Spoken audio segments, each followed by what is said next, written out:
अमानत अमीन प्रशिक्षण केंद्र बैरिया गोलंबर मुजफ्फरपुर बिहार। हमने अपना यहाँ मोबाइल नंबर स्पष्ट रूप से लिखा। मेरे दोनों YouTube channel, channel 1 Shashi Bhushan Kumar, channel 2 Amin course and all competitive exam में एक बार पुनः आपका सत सत वंदन अभिनंदन। आज का क्लास आपके लिए काफ़ी इम्पोर्टेंट होने वाला है और इसलिए इम्पोर्टेंट होने वाला है कि आज मैं बात करूंगा एक कोर्ट के आदेश के संबंध में एक टॉपिक है, उस पर बात करूंगा। और वो टॉपिक क्या है? तो स्टे, उसको कहते हैं स्टे। हिंदी में स्टे ऐसे लिखिए और इसको कहते हैं, अगर हिंदी इसका जानना है तो बंदी आदेश। अगर आप देखिएगा कि ये चीज हमने तो हिंदी यहां लिखा कि बंदी आदेश है। क्या बंद है, किसको बंद किया जाए, किसका स्टे किया जाए, ऐसे इसको अगर देखें शब्द पर अगर विचार करेंगे तो इसके लिए पूरा इंग्लिश का ये वर्ड आएगा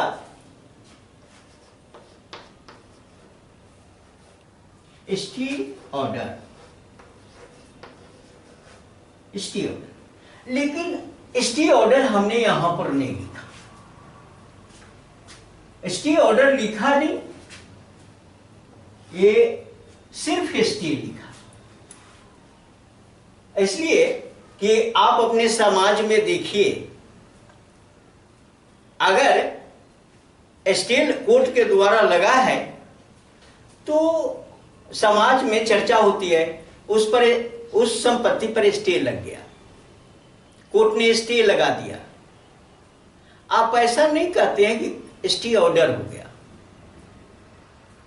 कारण कि ये स्टे ही काफी है, ऑर्डर नहीं भी है।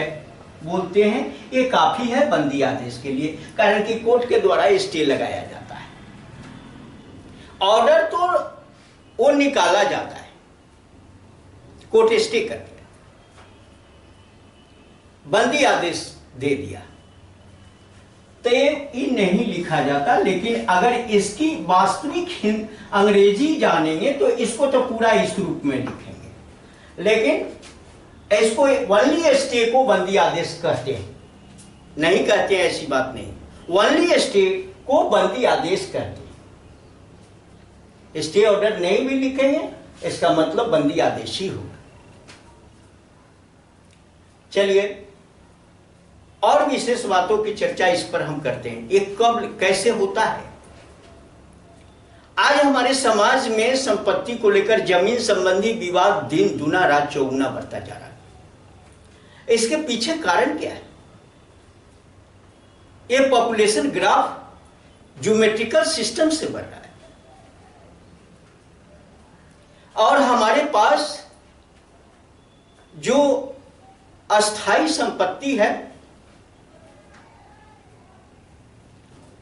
जो अचल संपत्ति है, वो रबर नहीं, उसका दायरा सीमित है और उसी में से बंदर बांट हम लोग करते चले जा रहे हैं। जमीन के छोटे छोटे टुकड़े बनते जा रहे हैं पॉपुलेशन ग्राफ के बढ़ने से। एक एक इंच के लिए तकरार, एक एक इंच के लिए झगड़ा, एक एक इंच के लिए खून खराबा, एक एक इंच के लिए कोर्ट में मुकदमा। सब लोगों को अदालत का गेट ठकठकाना पड़ता है। तो जब अदालत का गेट ठकठकाना पड़ता है तो वहां पर जो मुकदमा दर्ज किया जाता है वो खास करके सिविलियन के रूप में एक मजेदार चीज है। जो जमीन रखता है वही तो मुकदमा झेलेगा ना। अब इसमें होता क्या है कि हम दो तरह के सूट दायर करते हैं। ऐसे तो सूट है, लेकिन दो इंपॉर्टेंट है सूट के अंतर्गत, वह है पार्टीशन सूट। पार्टीशन सूट का मतलब होता है बंटवारा का मुकदमा हम दायर करते हैं। एक टाइटल सूट होता है। अब सूट की जहां तक बात है, यहां सूट पढ़ाने के लिए तो हम नहीं रखे पॉइंट, लेकिन मैं बात बताया कि इस तरह का मुकदमा दर्ज हो और इस तरह के मुकदमा में स्टे लग जाता है। अगर ये मुकदमा की चर्चा करनी होगी हम बाद के वीडियो में कभी करेंगे। टाइटल सूट क्या है और पार्टीशन सूट क्या है।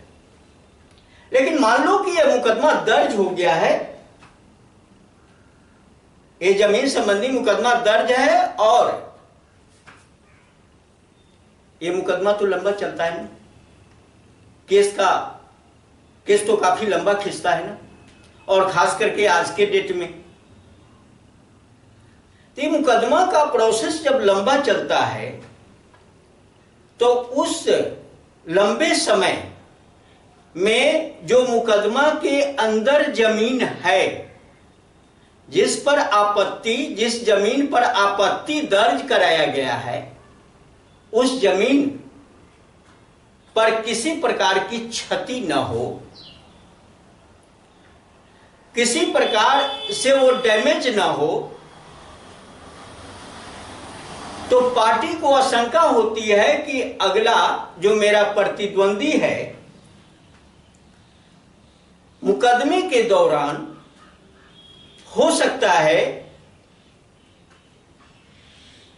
कि उस क्षति को कभी हम पूर्ति नहीं करने वाला क्षति अगर डाल दे, वो फ्यूचर में ऐसी क्षति जिसकी फ्यूचर में कभी पूर्ति ना हो, इस तरह की हरकत कर दे, इसकी आशंका बन जाती है अगर आपको, तब कोर्ट में एक अर्जी दायर करते हैं आप।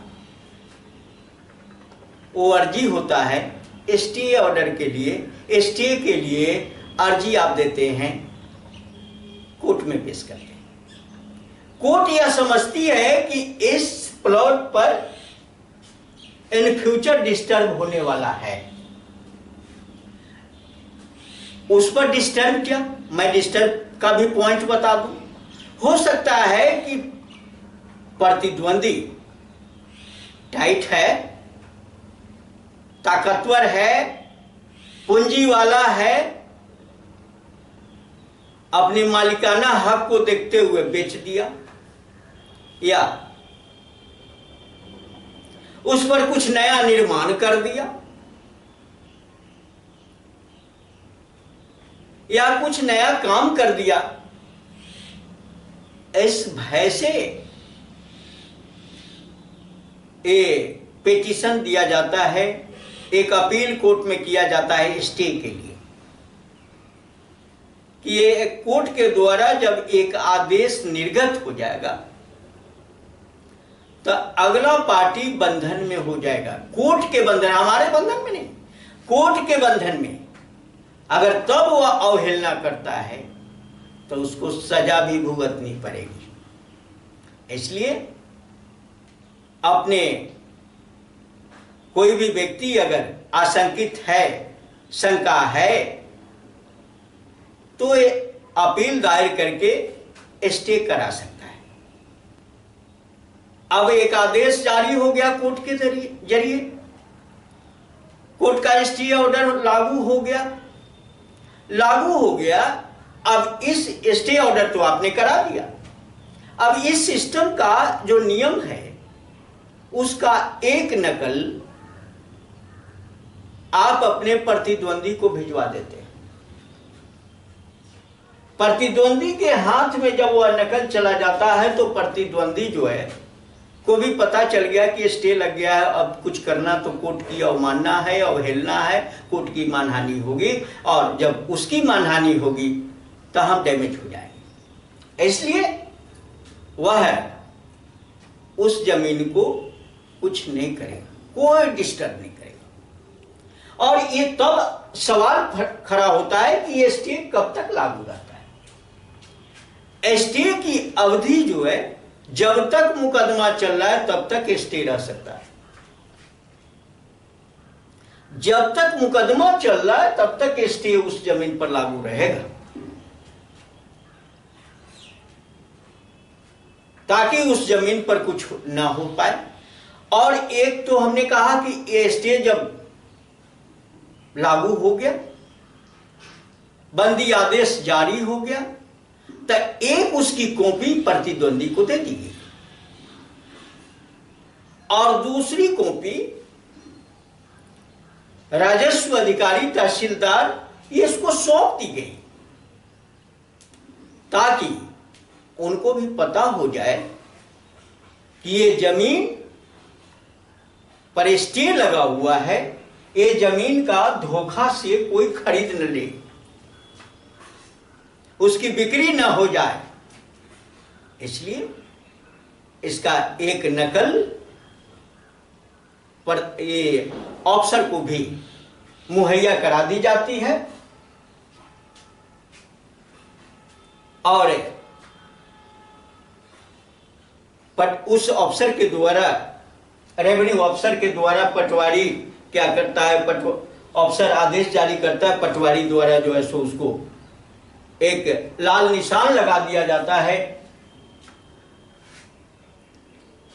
उस जमीन के हक पर कि अभी इस जमीन पर कोई अपना दावा नहीं करेगा, न बिकेगा, न कोई खरीद सकता है।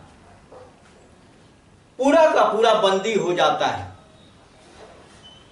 वो पार्टी भी समझ गया, खरीदने वाला भी सोच विचार के खरीदेगा। खरीदने वाला तो अनजान हो सकता है, भाई वो कोई भी जमीन खरीद सकता है, वो क्या जान रहा है कि मुकदमा चल रहा है, स्टे है या नहीं है। लेकिन बेचने वाला सतर्क हो जाएगा, इसका सारा जिम्मेवार बेचने वाले पर होगा।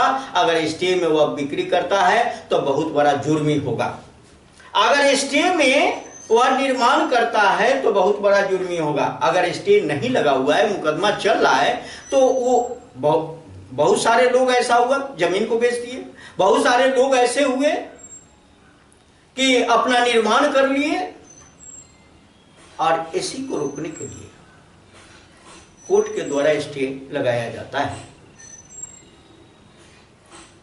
तो इस स्टे के अंदर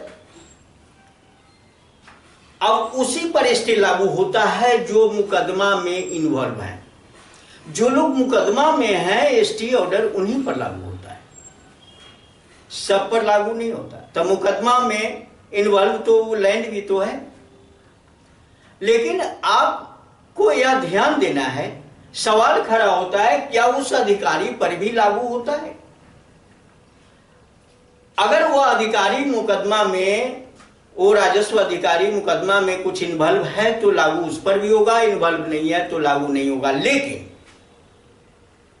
एक बात ध्यान देना है कि कोर्ट के आदेश का अवमानना भी उसको कभी नहीं करना, और कोर्ट बाई ऑर्डर कर देती है, कभी कुर्की का भी ऑर्डर कर देती है, तो उस पर संकेत लगा, लाल निशान लगा दिया जाता है उस पर। तो उस अधिकारी को भी स्पेशल एक मैसेज दिया जाता है कि ठीक है भाई, आप निशान नहीं लगाओ अपने रिकॉर्ड में, लेकिन हमेशा ध्यान केंद्रित रखो। कभी कभी निशान लगाने से, वो लाल निशान लगाने से कोर्ट रोक भी देती है। मैं एक और चर्चा करना चाहूंगा यहां पर कि जब आप कभी स्टे के लिए कोर्ट में अपील करते हैं तो कभी कभी तो ये सक्सेस हो जाता है, कोर्ट का आदेश आ जाता है। कभी कोर्ट क्या करती है कि एक दूसरी चीज जिसको कहते हैं, एक शब्द आता है उसमें जो बहुत इंपॉर्टेंट है, उसको मैं लिख देता हूं,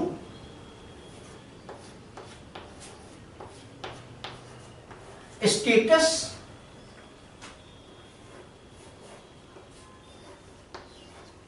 ये लागू करता है। इसको कहते हैं यथास्थिति, यथास्थिति।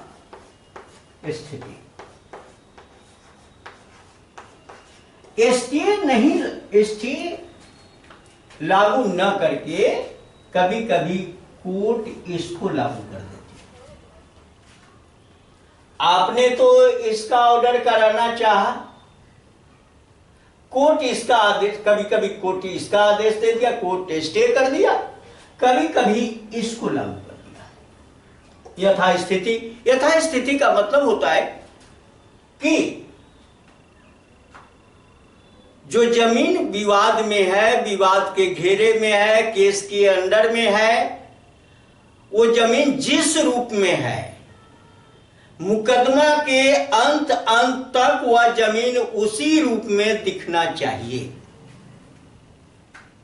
इसके लिए शब्द आता है, इसका भी आदेश जारी होता है कोर्ट के द्वारा। उस जमीन पर आप कुछ नहीं नया कर सकते। इसी का दूसरा रूप समझिए, जब यथा जो स्थिति प्रेजेंट में, वो स्थिति अगर मुकदमा के अंत तक बनी ही रह गई तो फिर आप डिस्टर्ब, तो अपील करता तो कभी डिस्टर्ब हुआ नहीं, और जब डिस्टर्ब नहीं हुआ तो उसको तो लगा कि जो स्टे है वो ये है।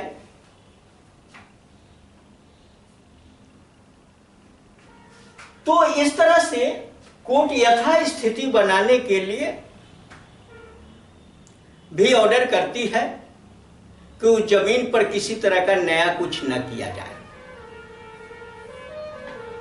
और इसका भी संकेत जो है सो राजस्व अधिकारी को मिल जाता है इस ऑर्डर का भी। स्टे हो या स्टेटस क्यों हो, आपको ये दोनों में कोई भी अगर मिल गया, आप इसकी अपील करता अगर हैं और दोनों में कोई मिल जाता है तो कोई घबराने की बात नहीं है, दोनों ढंग से आप फिट हैं। मैं एक बात बताऊं, ये तो कोर्ट का आदेश है और मुकदमा चलता ही रहता है, लेकिन हम यहां से संकेत करना चाहेंगे कि हमेशा हर इंसान को मुकदमा से बचना चाहिए। मुकदमा अच्छी चीज नहीं होती, ये आपके हरास की चीज होती है, आपकी पतन का मार्ग होता है। हो सकता है कि आवेश में इतना धन खर्च हो गया दोनों पार्टी का कि जो केस के दायरे में प्रॉपर्टी है उससे भरपाई आप उस खर्च का नहीं कर पाते। 5 धुर के लिए मुकदमा अगर चल रहा हो और 5 एकड़ बिक गया और आपकी अगर जीत हो जाती है तो वह जीत किस काम की? क्या उस जीत को मैं जीत कह सकता हूं? कभी नहीं। 5 धुर पाने के लिए 5 एकड़ अगर खोना पड़े तो वह जीत कैसी जीत है? इसलिए सारी चीजों पर विचार करना चाहिए कि जो चीज हम दे रहे हैं उससे ज्यादा रिटर्न होने वाला है या नहीं है। अगर नहीं है तो हम ज्यादातर समझौता पर ज्यादा विश्वास रखें, आपस में दोनों प्रतिद्वंदी एक दूसरे का जो आज प्रतिद्वंदी है गले से गले मिलकर काम निपटारा कर ले तो ज्यादा बेटर है। हम तो अपने वीडियो के माध्यम से यही कहना चाहेंगे कि केस मुकदमा तनाव का जड़ है, आपके दिमाग पर भी तनाव और प्रतिद्वंदी के भी दिमाग पर तनाव, ये दोनों के दिमाग पर तनाव हमेशा चलता रहेगा तो जीवन भी तनावपूर्ण हुआ। प्रेम का जीवन आपने अपने लाइफ में नहीं जिया, बीच में कुछ भी हो सकता है तो इसका भी भय सता रहा है, नाजायज खर्च हो रहे हैं इसका भी भय सता रहा है। ये सारी चीजें आपका अगला डेवलपमेंट नहीं हो रहा है, आप आगे विकास नहीं कर रहे हो, और ये मुकदमा आपके रीजिंग में चल रहा है, आपके बेटा के रीजिंग में भी चलेगा, आपके पोता के रीजिंग में भी चलेगा, तो वो सब क्या करेगा? आपके उत्तराधिकारी आपको गाली से ही भी संबोधित कर सकते हैं। ये रह गया हमारे खानदान में मुकदमा लाद के हमारे सिर पर चला गया। आपने आज जो जिसके लिए ये मुकदमा लड़ना चाहते हैं वही आपका जो है सो अनाप शनाप अपशकुन की बात मरने के बाद भी आत्मा को शांति न देते हुए कुछ अनाप शनाप शब्दों में बयां करता है।